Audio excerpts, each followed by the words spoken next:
రాజకీయ పార్టీలు ఎక్కువగా తిట్టే వాళ్ళకి పదవులు ఇస్తారు, టీడీపీకి అదే పరిస్థితి అంటారా? ఎక్కడుందని చెప్పండి. ముందు జనరల్గా చెప్పనా మీకు, టీడీపీ పార్టీలో వాళ్ళెవరో మనల్ని తిట్టారని ఒక చిన్న బిట్ క్రాస్ చేసి మనకు కోపం వచ్చి ఉద్రేకంతో ఎవరైనా తిట్టి ఒక వీడియో వదిలేమనుకోండి, ఇమీడియట్గా మాకు పార్టీ ఆఫీస్ నుంచి ఫోన్ తీయండి, డిలీట్ చేయండి, ఇది తప్పు అని లిటరల్లీ వస్తుందండి. I have faced it. నేను చేసా ఒకసారి అలాంటిది.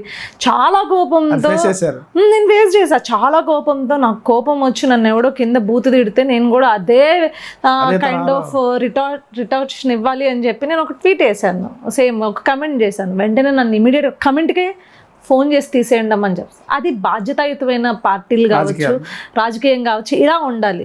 అంతేగాని జగన్మోహన్ రెడ్డికి ఏంటి అంటే సొంత తల్లిని తిట్టినా ఫరక్ పడదు, సొంత చెల్లిని తిట్టినా లెక్క ఉండదు, ఆఖరికి సొంత భార్యని బిడ్డలను కూడా తనకు రాజకీయంగా కనుక ఒకవేళ నిజం చెప్పాలి అంటే తిట్టించుకుంటే నా రాజకీయానికి దోహదపడుతుంది ఇది అనుకుంటే తిట్టించుకుంటాడు. ఎస్, డెఫినెట్లీ జగన్మోహన్ రెడ్డి డెఫినెట్గా దిగజారుతాడు.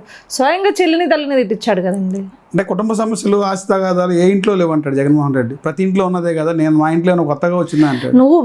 నువ్వు చెప్పకూడదు, అది ప్రతి ఇంట్లో ఉంటాయి. ఏవి సామాన్య ప్రజల ఇళ్లలో ఉంటాయి. నువ్వేమంటావు, నా అక్క చెల్లెమ్మలు రాష్ట్రంలో అంటే మరి నీ సొంత చెల్లికే నువ్వు వెనకాల నుంచి వెన్నుపోటు పొడుస్తుంటే, గూటం దించుతుంటే, మరి రాష్ట్రంలో ఉండే అక్క చెల్లెమ్మలకి నువ్వేం చేస్తావు? నువ్వు చెప్పకూడదు అన్నమాట.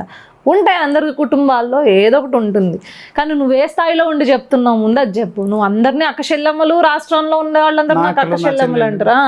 ఇదే మాట మాట్లాడతాడు. నువ్వు నీ సొంత చెల్లికే వెనకాల ఉండి వెన్నుపోటు పొడిచినప్పుడు రాష్ట్రంలో ఉండే అక్కచెల్లెమ్మలకు వెన్నుపోటు పొడవా జగన్మోహన్ రెడ్డి?